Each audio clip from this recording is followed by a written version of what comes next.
Instagram is 'n toepassing wat oorspronklik ontwikkel is vir die iPhone en iPod Touch en in Oktober 2010 vrygestel is.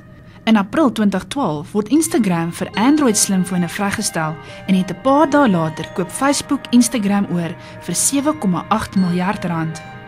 Instagram is 'n gratis toepassing wat jou toelaat om slimfoonfoto's bietjie te redigeer, filters op te sit en dan te deel met die wêreld van Instagram.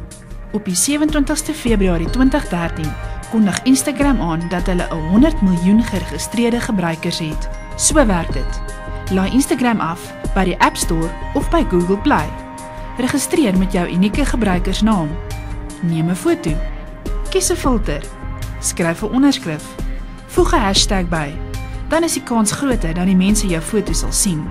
En deel jou foto met die wêreld. Bekendes op Instagram sluit in: François Hougaard, Oscar Pistorius, Mickey van der Westhuizen en Cameron van der Burg.